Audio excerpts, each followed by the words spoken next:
everyone, my name's Claudia Palermo and I'm here at the York Region District School Board Museum and Archives. I am here today to talk to you about the historical thinking concepts and how to think like a historian.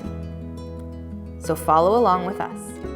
When taken together, these historical thinking concepts give us a deeper understanding of historical research. Those concepts are historical significance, evidence, cause and consequence, continuity and change, and understanding ethical dimension.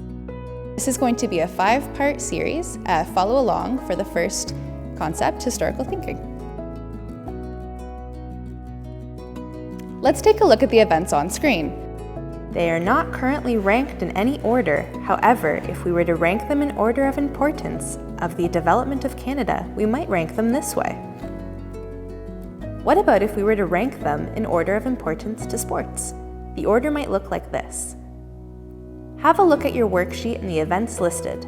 I want you to think about how you would organize these events based on the questions provided.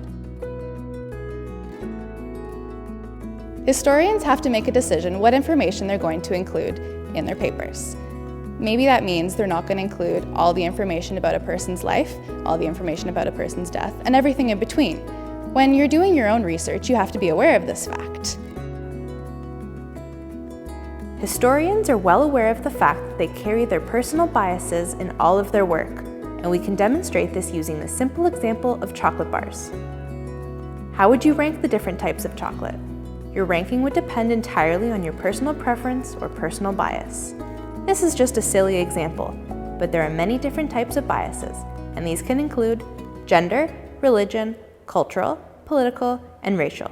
This is not an exclusive list. So that concludes our workshop on historical significance. Please stay tuned for part 2 on evidence.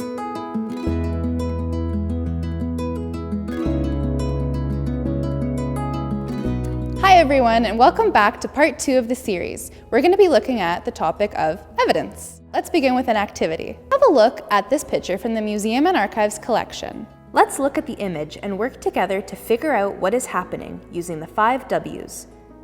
Who? Who is in this picture? We see children of different ages and a few adults. What?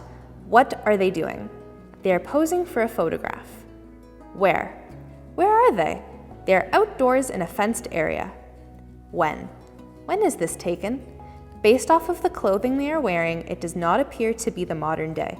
It also appears to be the warmer months because they are not wearing coats and there are leaves on the trees. How? How are they positioned? Some of the younger students are sitting, while some of the older students appear to be standing at the back. Why? Well, this is the big question. What does the picture remind you of? For me, it resembles picture day at my school. But the only way we would know for sure if I was correct is to do a little extra research ourselves. So let's look back on this picture now. Can we trust the evidence that we have been given? We ask ourselves questions such as, is it relevant?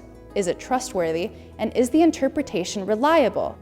Looking back at this picture now, we see that the individuals are dressed in the appropriate attire for the 1900s. We see the wagon wheel, which would also conform to the 1900 standard.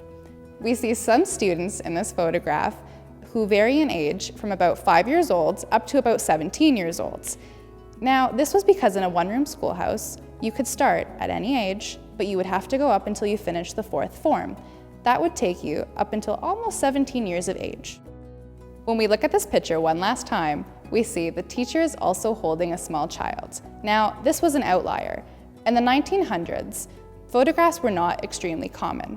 Teachers were invited to bring their family members to be photographed as well.